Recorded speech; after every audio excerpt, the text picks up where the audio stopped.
Oh my gosh, I'm just loving this. It's so nice out.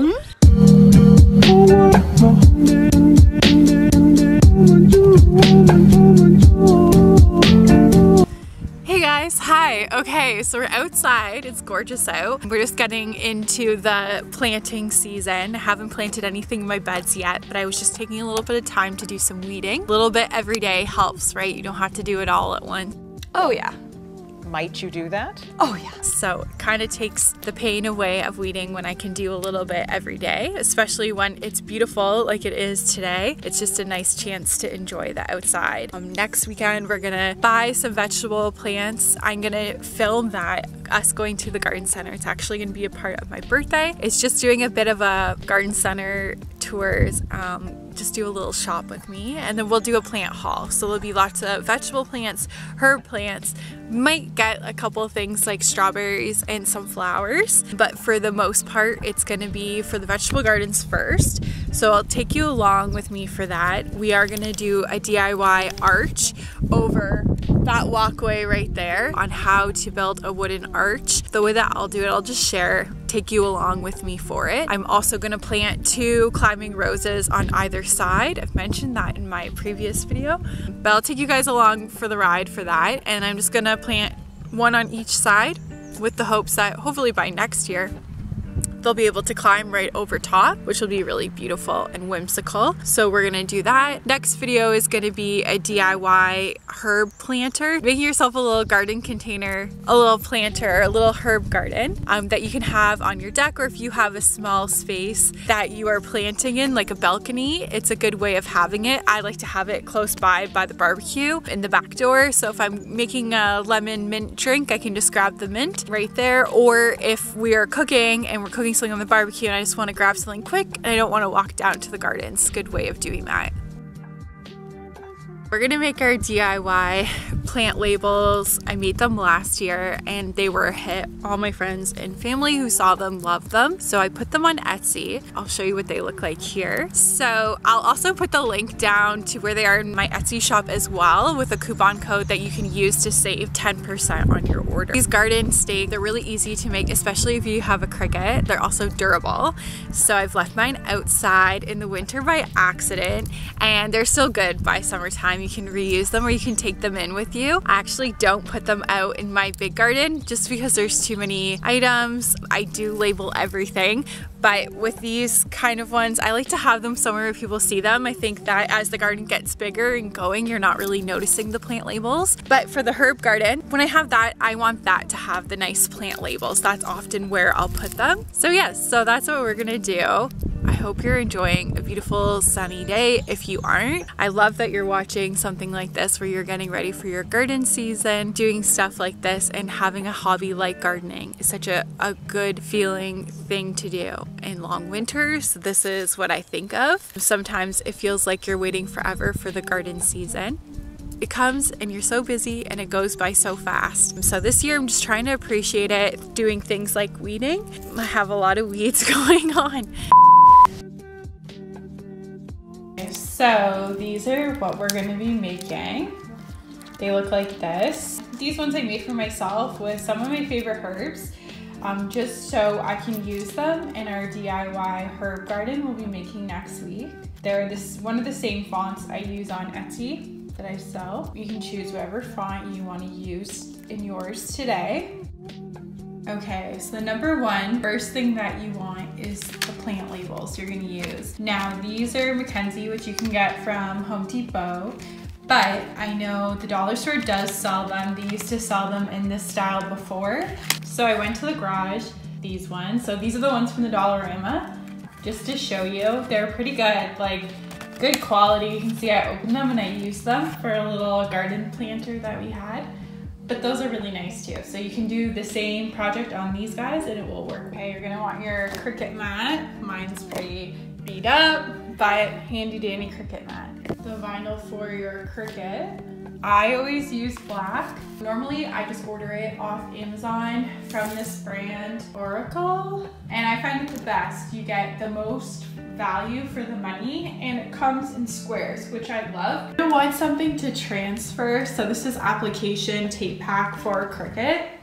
by sister. I started by using this and I actually switched to just using tape. I find that way easier.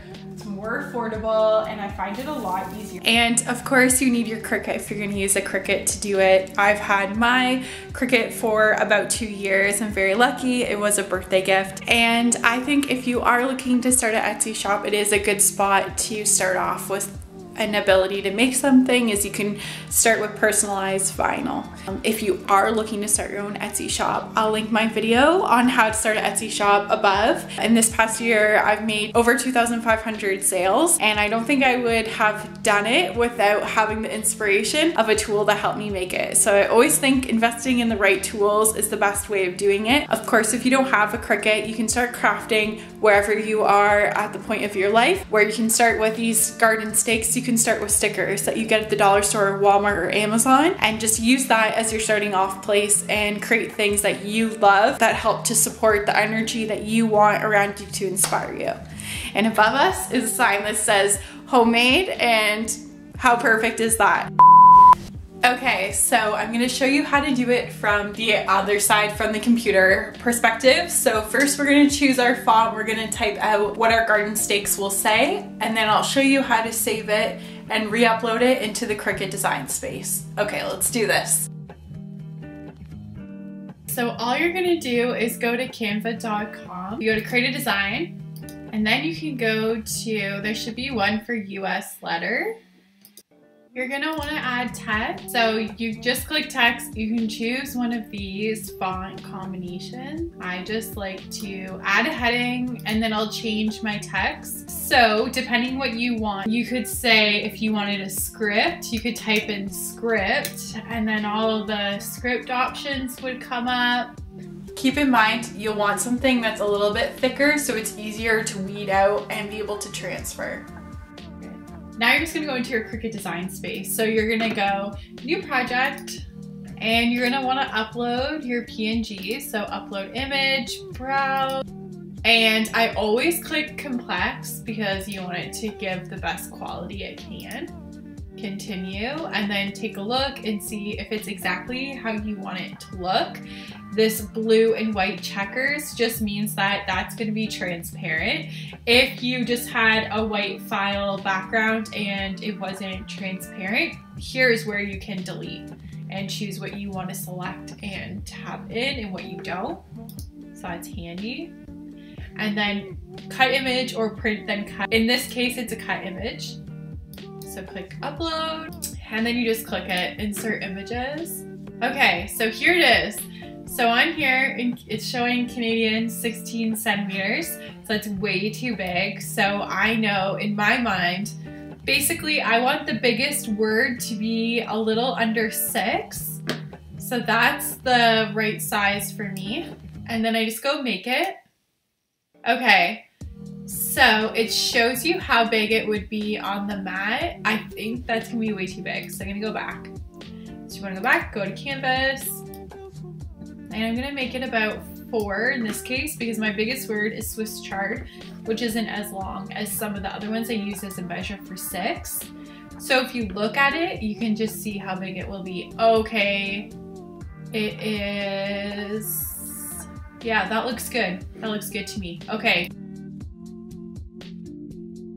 Okay, so you're just gonna take your piece of vinyl that you're using. I cut mine smaller just because I knew from looking at the Cricut design space how big I needed, and this is actually a piece from another piece that I've cut before. So you're just gonna stick it to your corner. You wanna just overlap the lines there. Like I said, my mat's pretty beat up. It's been used many times. I always tape my vinyl down.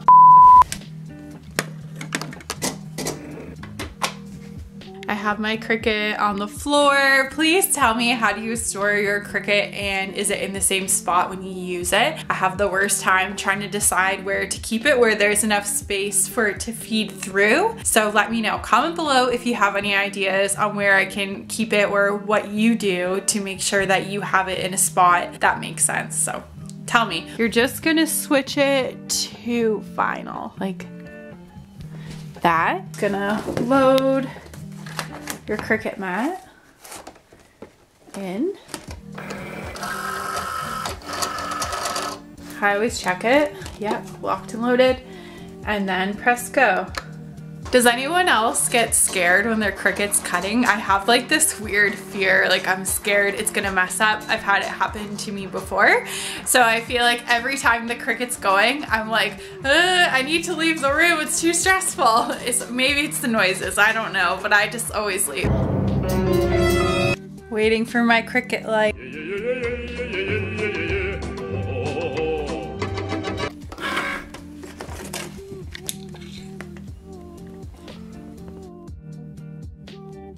All I do is I just put a little piece of tape beside me, and then you just take this Cricut tool, one of the weeding tools, and I just go through. I just pick out all of the middle pieces and put it on the tape to make it really easy. You just want to be careful, you don't want it to stick to the vinyl letters, and you just go through.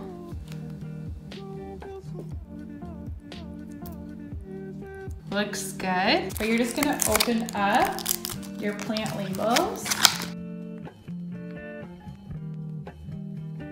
Okay, so at this point here, I take a piece of tape. This is like a packing tape that I always use. You can use Scotch tape. Scotch tape works really well too, or you can use the transfer tape. When I use this packing tape, I just go like this to get rid of the really, make it a little less tacky to feel. You're just gonna go and cover over your first word that you have, like that. Press it down just a little bit so you know it's attached, and then you're gonna pull it like this, like that, and then you'll see there's still some vinyl in between, in those spots. Weed that part as well. So just like the others, just weed through. It looks like that on your tape. Plant labels, I always pick the better side. So one side's like soft, one side's like rough, and it's like the thicker side. So I always use this side. So you're gonna take your plant label and take your tape, find your placement of where you want it to go. And I just stick it on the side to hold it straight, and then take your finger, press it down, move it across. You can also take this end of your weeding tool and press it that way. I just take this, bend it back like that. There you have it.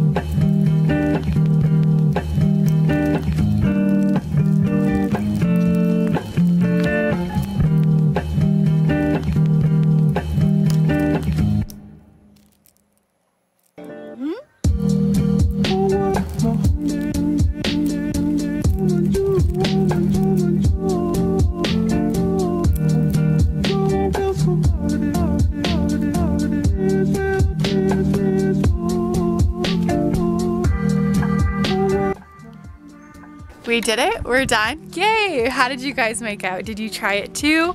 Are you gonna try to make them? They're really fun, and I think it's like a cool stylized piece that you can add to your garden that's custom and made by yourself, which is cool. Bragging rights to all your friends and family who are impressed with your amazing creative skills. So give it a try, good job to you. And next week we're gonna do a DIY deck, porch, balcony herb garden. That will be cute, nice to have, convenient, and in these awesome, they're like ice buckets I got from Walmart, so I'll show you them. I got them last year, but I know they're available this year.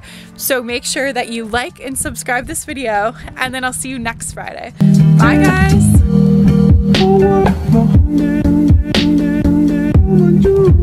guys!